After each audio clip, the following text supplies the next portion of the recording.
আমেরিকার বর্তমান president Donald Trump, যে কিনা রিপাবলিকান দলের সদস্য, তিনি ভেনেজুয়েলায় অ্যাটাক করেছেন এবং সেখানকার প্রেসিডেন্ট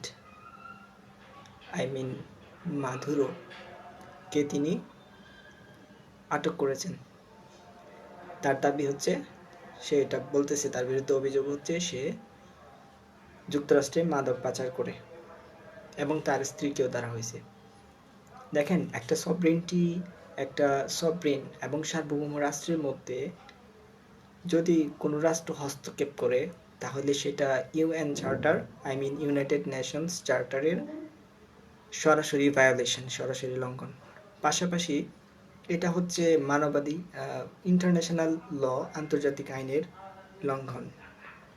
তারা বলে গণতন্ত্রের প্রতিষ্ঠাতা, তারা গণতন্ত্রের জন্য ইন্টারন্যাশনাল পিস, ইন্টারন্যাশনাল আন্তর্জাতিক শান্তির জন্য ওয়েপন্স তৈরি করে, পারমাণবিক বোমা তৈরি করে, তাদের সামরিক শক্তি বৃদ্ধি করে এবং এটার মাধ্যমে তারা দুর্বল রাষ্ট্রগুলোর উপরে অ্যাটাক করে। যখনই ওই দুর্বল রাষ্ট্রগুলা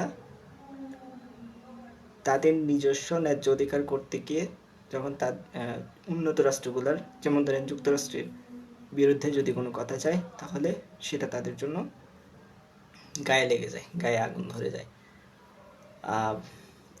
দেখেন, ইভেন কলম্বিয়ার প্রেসিডেন্টকেও ডোনাল্ড ট্রাম্প এভাবে হুঁশিয়ারি দিচ্ছে যে নিজের চরকায় তেল দেন। অর্থাৎ কলম্বিয়ার প্রেসিডেন্ট ভেনেজুয়েলায় আক্রমণের প্রতি তিনি নিন্দা জানিয়েছেন, সেই জন্য তাকে বলেছে নিজের চরকায় তেল দেওয়ার জন্য। এবং আপনারা জানেন যে ভেনেজুয়েলা অনেক ছোট একটা রাষ্ট্র, সেখানেও আমেরিকা যে কোনো সময় অ্যাটাক করতে পারে। সেজন্য তারা তাদের টেরিটরির আশেপাশে মিলিটারি ফোর্স প্রস্তুত থাকতে বলা হয়েছে। এটা গেল।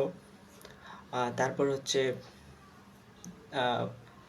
এটা মানে যুক্তরাষ্ট্রের যে অ্যাটাকটা, সেটা হচ্ছে মানে সার্বভৌমত্বের উপর একটা হুমকি, একটা অ্যাটাক, আক্রমণ।